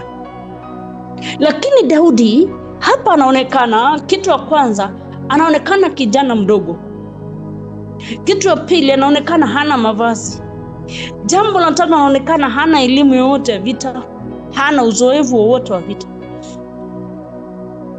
Anamwendea Goliathi mikono mitupu. Maandiko tukirudi pale kwenye kitabu cha Efeso 6, maandiko yamesema kwamba mzidi kuwa hodari katika uweza wake Mungu, katika nguvu zake Mungu. Nikakwambia kwamba hautashinda katika safu ya kimwili. Haiwezekani, hata kama uko na madigrii ngapi, hata kama uko na madiploma ngapi, hata kama uko na mali na fedha na chochote kile ambacho utahitaji, hata kama uko na vyombo vya vita ama jeshi ya kimwili, hautashinda. Hapa tunaona kwamba ni falme mbili zinapigana. Falme ya kwanza ni falme ya Mungu ambayo inawakilishwa na Daudi. Daudi ndiye huyo alikuwa mchungaji kondoo. Ameenda kuona ndugu zake, ametumwa kwenda kuona ndugu zake, na kumbe haikuwa kwenda kuona ndugu zake. Ni Mungu aliamuru Daudi aende pale. Tuangalia kwamba kuna mambo yanaweza tokea katika maisha yako. Wewe unadhani ni jambo la kawaida, lakini ni Mungu amekusudia. Daudi anaonekana anaenda pale maporini kwenda kutazama ndugu zake pale na kuwapelekea chakula ili apate taarifa apelekee baba yake. Lakini anafika pale, anaingia katika huduma ambayo Mungu alimweka mafuta kufanya. Daudi alipowekwa mafuta aende achunge kondoo. Aliwekwa mafuta kulinda territory ya Mungu, mipaka za Mungu. Tunaona kwamba huyu Goliathi, maandiko yanasema kwamba alitukana jeshi la Bwana siku 40. Akitoka wanaogopa, wanainama. Akiinuka wanaogopa, wanajificha. Sauli pamoja na jeshi lake walikuwa na ujuzi ya kimwili, walikuwa na silaha za kimwili, walikuwa na mavazi ya vita ya kimwili, lakini haikuwasaidia. Hapa tunaona kwamba Daudi akajitokezea, akamwambia Sauli asizimie moyo mtu yoyote kwa ajili ya huyu. Daudi hakuona Goliathi. Daudi alikuwa anamuona Bwana. Daudi alikuwa anaona ushindi, maana alijua kwamba nikiwa very strong kiroho, kimwili nitamanifest. Ukiwa very strong kiroho, ukiwa very stable kiroho, kimwili utamanifest. Hii ukubali ama ukatae. Lakini ukiwa kimwili very strong, au utamanifest chochote. Hapa tunaona kwamba maandiko yanasema kwamba Daudi akamwambia Sauli, mstari wa 32, asizimie moyo mtu yeyote kwa ajili ya huyu. Mimi mtumishi wako nitakwenda kupigana na Wafilisti. Kwa sababu alijua vita vyake si vya kimwili, ni vita vya kiroho. Alijua kwamba kiroho yeye ako na nguvu kama Daudi mtumishi wa Mungu. Maandiko sema kwamba Sauli akamuuliza, wewe utaweza kupigana na huyu jamaa? Huyu mtu ni mtu wa vita. Huyu mtu ni mtu ambaye anaogopewa. Silaha zake, mavazi yake yote ni shaba. Daudi akamwambia Sauli ya kwamba mtumishi wako alimuua simba na dubu pia, na huyu Mfilisti asiyetahiriwa atakuwa kama mmoja wao, kwa sababu amewatukana majeshi ya Mungu aliye hai. Mfilisti asiyetahiriwa, Mfilisti ambaye hajatoka katika safu ya kimwili, bado ana operate katika ulimwengu wa uasi, ulimwengu wa dhambi. Daudi alijua kwamba huyu jamaa ako very weak. Maandiko sema kwamba ndipo Sauli, mstari wa 38, ndipo Sauli akamvika Daudi mavazi yake ya vita, akamtia chapeo ya shaba kichwani, akamvika dirii, naye Daudi akajifunga upanga juu ya mavazi yake, akajaribu kwenda, maana alikuwa hajavijaribu. Daudi akamwambia Sauli, siwezi kwenda na vitu hivi, maana sikuvijaribu. Akavivua, kwa sababu alijua kwamba vita vyake sio vya kimwili, na alijua kwamba yeye ni mjasiri kwa uwezo wa nguvu za Mungu ambazo ziko ndani yake Daudi. Hapo inamaanisha kwamba sio Daudi alikuwa anaishi, ni Mungu alikuwa anaishi ndani ya Daudi. Ni Mungu alikuwa anapigana vita ndani ya Daudi. Kimwili anaonekana Daudi, lakini ni Mungu alikuwa anapigana vita. Ndio nikakwambia kwamba hauwezi kushinda ukiwa katika upande ambao ni tofauti. Ni lazima uzaliwe mara ya pili. Kuzaliwa mara ya pili ni kumwamini Yesu. Kuzaliwa mara ya pili ni kuokoka. Kuzaliwa mara ya pili ni kukubali kutengana na mambo ya asilia ya kimwili na kufuata mambo ya kiroho. Ufuate Mungu na ufuate Mungu kikamilifu. Hata kama itakost maisha yako, Mungu ndiye anajua, maana yeye ndiye anapeana uhai. Yeye ndiye anapeana uzima, yeye ndiye anapeana afya. Maandiko yanaendelea kusema kwamba naye Daudi mstari wa 40, akaichukua fimbo yake mkononi, akajichagulia mawe laini 5 katika kijito cha maji, akayatia katika mfuko wa kichungaji aliyokuwa nao, maana ni mkoba wake, na kombeo lake alikuwa nalo mkononi mwake. Akamkaribia yule Mfilisti. Huyo Mfilisti naye akamsogelea Daudi na kumkaribia, na mtu yule aliyemchukulia ngao yake akamtangulia. Hata Mfilisti alipotazama huku na huku, akamwona Daudi, akamdharau, kwa kuwa ni kijana tu mwekundu, ana sura nzuri. So ule Mfilisti akamdharau Daudi kwa sababu alimuona kwamba hana mavazi. Alijua kwamba huyu nitamaliza na dakika moja, ya kwamba huyu nitamuua. Hakujua kwamba anapigana na Jehova. Ukisoma kitabu cha Samueli wa kwanza 16 kwa mstari wa kwanza mpaka 13. Samueli anaonekana Bwana anamtuma aende kwa Yese amtie mafuta nani? Daudi. Na Daudi alikuwa amedharauliwa. Hivyo madharau ilianza, haikuanza na Sauli, ilianza nyumbani. Wengine wote wameletwa ili wawekwe mafuta, Mungu akakataa. Akamwambia Samueli, kuna mmoja, wakati baba yake aliambiwa ya kwamba kuna mtoto mwingine amebaki, akasema kuna mmoja mdogo ambaye anachunga kondoo pale maporini, akasemekana itwe. Alipoitwa, Bwana akasema awekwe mafuta. So hapa naona kwamba Mfilisti akamdharau Daudi, huwa ni kijana tu mwekundu, tena ana sura nzuri. Filisti akamwambia Daudi, je, mimi ni mbwa hata umenijia kwa fimbo? Filisti akamlaani Daudi kwa miungu yake. Laana za adui usiziogope, kwa sababu maandiko inasema ya kwamba katika kitabu cha Hesabu 23 kwa mstari wa 19 mpaka 23, ya kwamba Mungu sio muongo. Akisema atakubariki, hakuna mwanadamu anaweza kukulaani. Akisema atakuinua, Mungu atakuinua. So hapa naona kwamba huyu Mfilisti alitazama mambo katika safu ya kimwili, akamdharau Daudi. kwa sababu ni kijana mdogo. Akamdharau Daudi kwa sababu hana mavazi. Akamdharau Daudi sababu hakuwa na silaha ya kimwili, ila hakujua kwamba Daudi alikuwa ana represent Mungu. Hapa maandiko yanaendelea kusema kwamba Filisti akamwambia Daudi, "Je, mimi ni mbwa hata umenijia kwa fimbo?" Filisti akamlaani Daudi kwa miungu yake. Filisti akamwambia Daudi, "Njoo huku kwangu, nyama yako nitawapa ndege wa angani na wanyama wa mituni."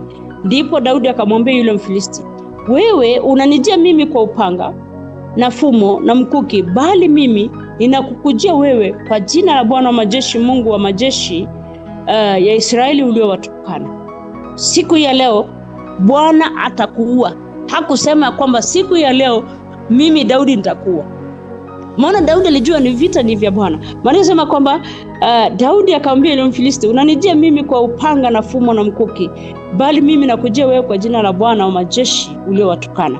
Siku hii ya leo Bwana atakuua mkononi mwangu, nami nitakupiga." So kutoa uhai ama kuweka uhai ni kazi ya Mungu.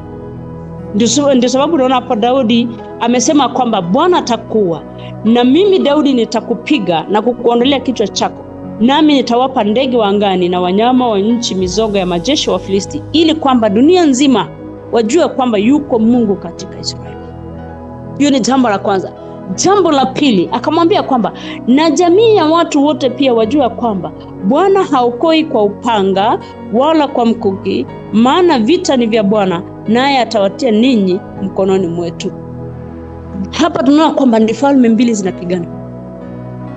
Ni ufalme wa Mungu na ufalme wa kishetani.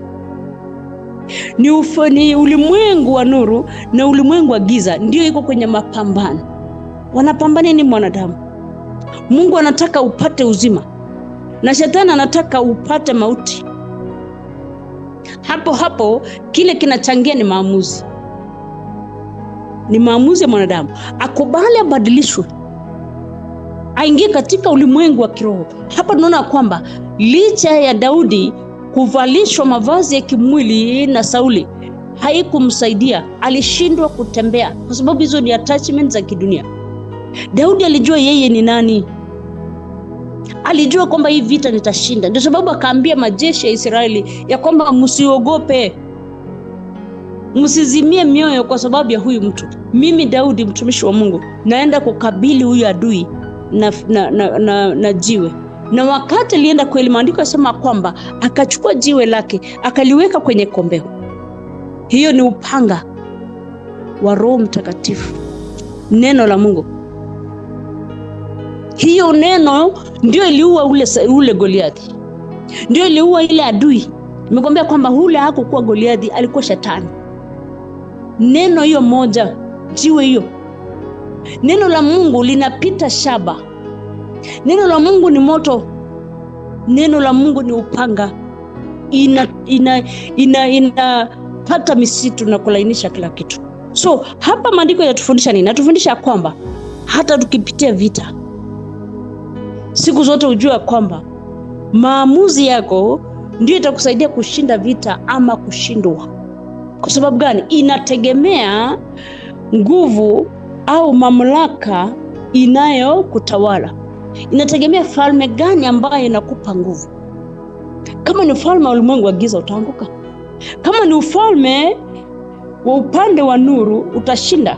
Fungua kitabu cha Warumi. Fungua kitabu cha Warumi mlango wa 6 mstari wa 16 mpaka 23.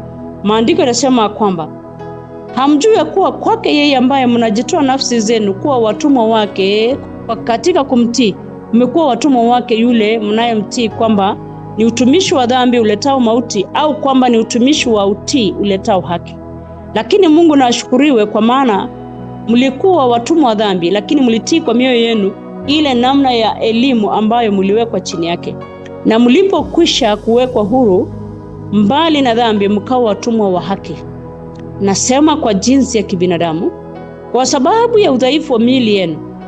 Kwa kuwa kama mlivyovitoa viungo vyenu vitumiwe na uchafu na uasi mpate kuasi, vivyo hivyo sasa vitoeni viungo vyenu vitumiwe na haki mpate kutakaswa. Yaani mwanadamu anakuwa subject kwa ile mamlaka ambaye amekubalia mtawali. Ukienda kwa mamlaka ya safu ya kimwili utashindwa, sababu sasa vita vyako utapigana kimwili. Vita vyako hautavaa silaha za kiroho. Silaha za kiroho ni ya maana sana. Utembee katika kweli, utembee katika haki, utembee katika neno la Mungu, injili ikuingie, ikubadilisha, ndipo usaidie pia na wengine wabadilike. Utashinda. Wokovu wako uwe ngao kwenye akili na mawazo yako, iwe chapeo kwenye kichwa chako, itakusaidia kushinda vita. Imani yako iwe ngao yako, itakusaidia kushinda vita. Imani, kama unamwamini Mungu na Mungu peke yake, utashinda vita. Hata bila silaha za kimwili, vita vyako, maandiko yasema kwamba Daudi akamwambia Goliathi ya kwamba vita ni vya Bwana, sio vyako. Mkimruhusu Mungu aingie ndani yako, akutengeneze kwanza, ufanyike jeshi la Bwana, ufanyike ngome ambaye adui akiinuka hawezi kushinda, ambaye adui akikuja hata kama ako ni adui wa miaka ngapi, hawezi kukushinda. Kimwili watakuona wakudharau, kimwili watakuona wakulaani, kimwili watakuona wajua huyu tutafika tu kichwa na kutupia ndege za angani. Haiwezekani. Ndani yako uwe mtu mzito, uwe na weight, uwe na nguvu, yaani uwe na uzito wa kiroho. Ndugu yangu, dada yangu, safari ya imani ni mapambano. Safari ya kuingia uzimani si rahisi, ni mapambano usiku na mchana. Na hii mapambano, unaweza kubaliana na mimi ya kwamba mwanajeshi akienda vita anakuwa amejitoa, anakuwa ameamua ya kwamba anaenda vita akijua kwamba aidha nitabaki kwa vita ama nitarudi salama, lakini yeye anakuwa amejitoa. Hivyo Mkristo, ukitaka kuona uzima, jitoe kwa Yesu.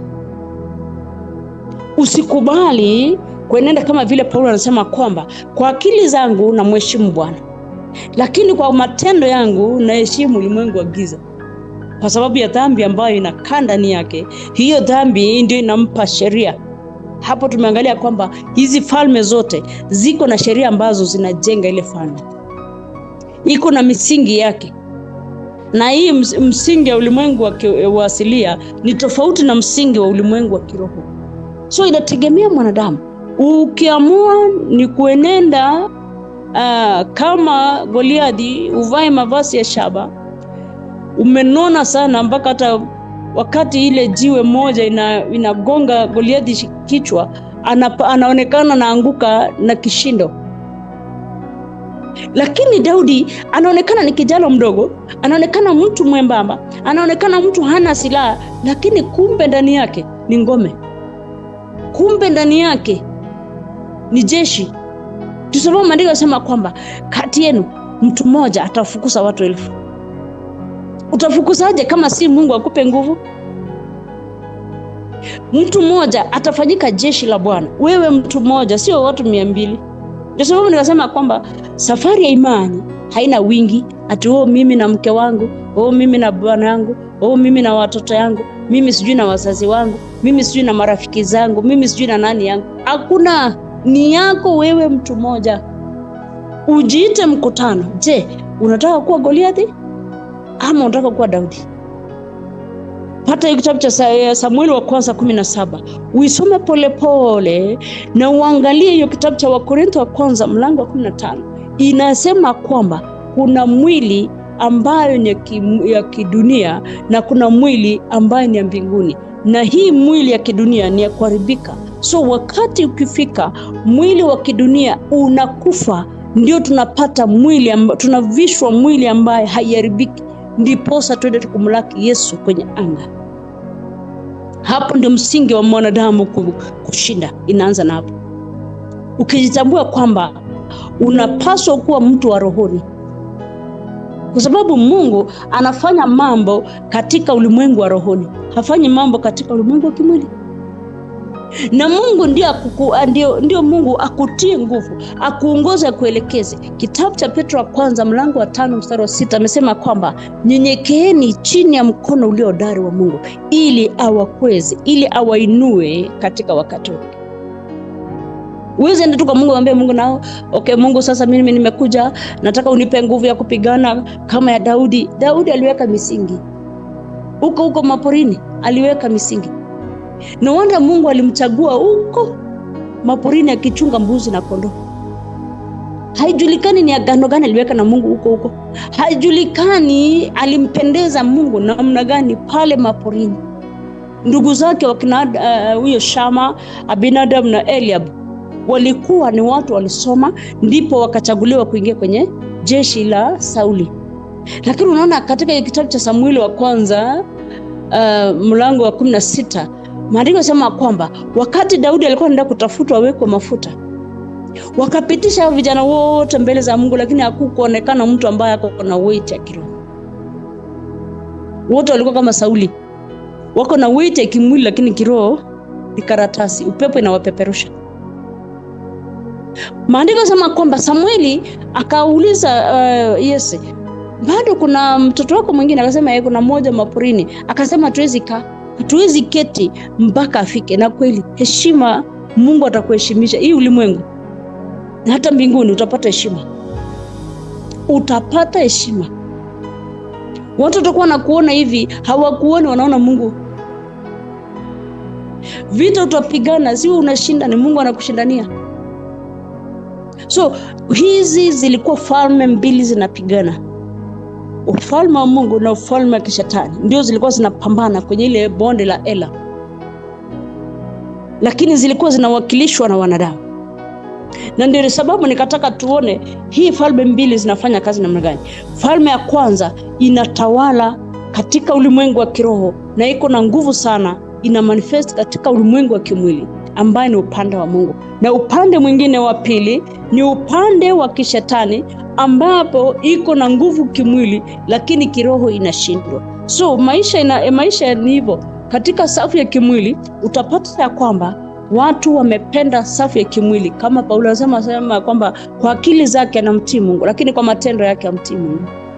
Anataka tu kufanya mapenzi ya Mungu, lakini sheria ya mwili haimruhusu.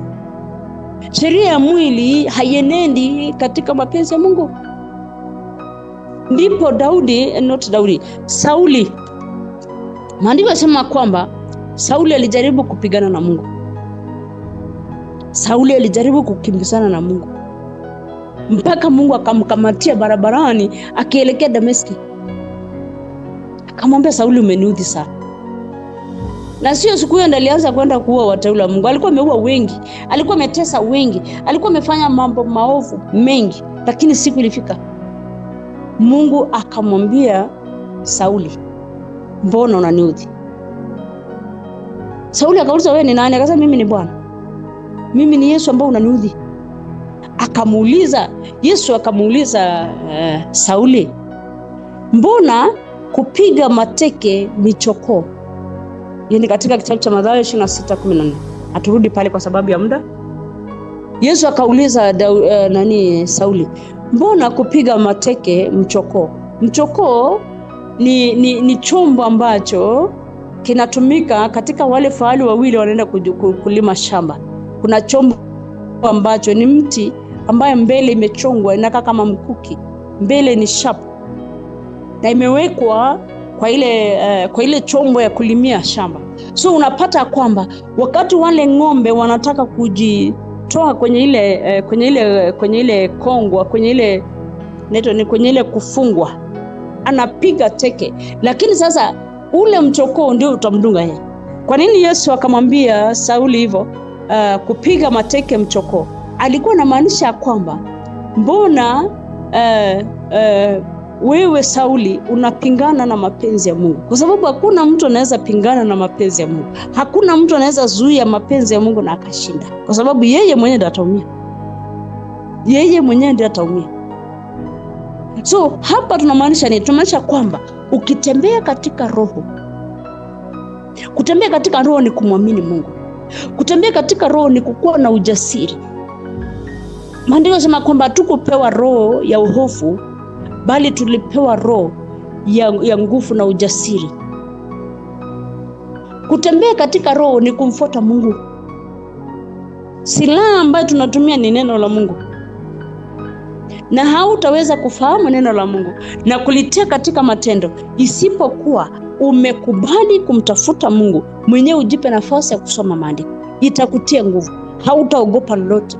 Ndio sababu Zaburi 23 ikasema kwamba Bwana ndio mchungaji wangu, sitaogopa chochote. Zaburi 27 ikasema kwamba Bwana ni nuru na ngome yangu, ni muogope nani? Huyo the same Daudi akasema ni muogope nani? Wabaya walipojipanga wakule nyama yangu, kwa uwezo wa Bwana niliwaangusha. Hiyo Zaburi 27, ukipata nafasi utaisoma. Zaburi 27 akasema ni muogope nani? Bwana ni uzima wangu, ni mhofu nani?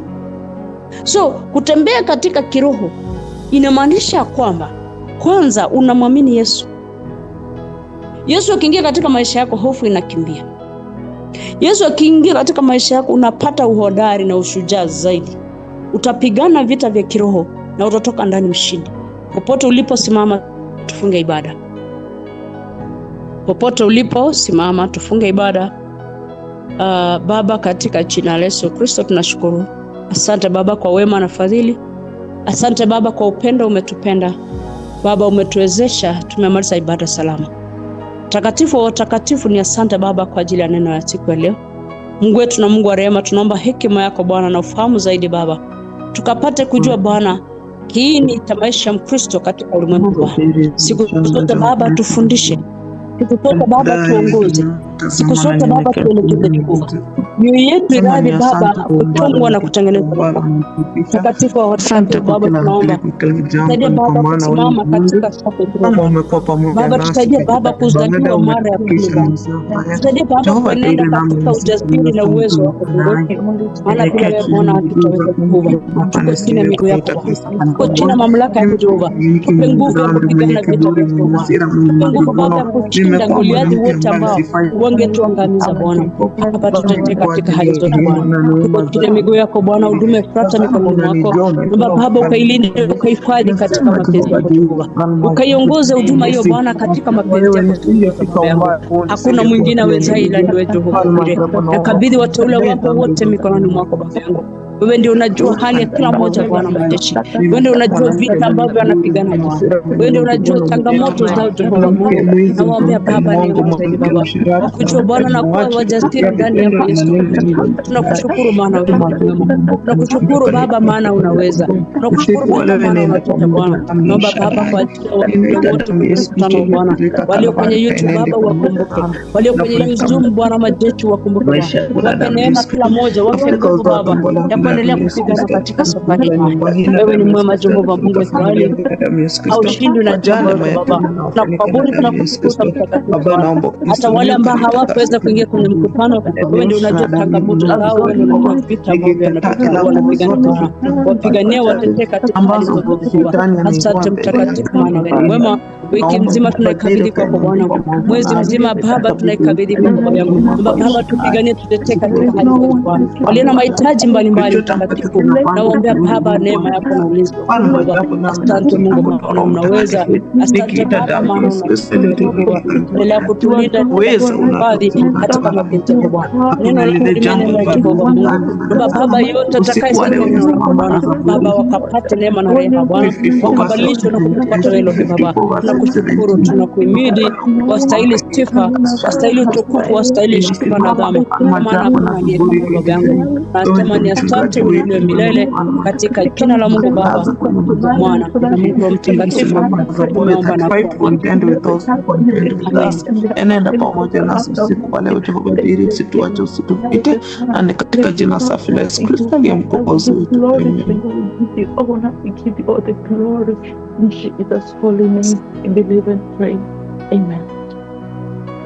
Amen. Amen. Mbarikiwe sana.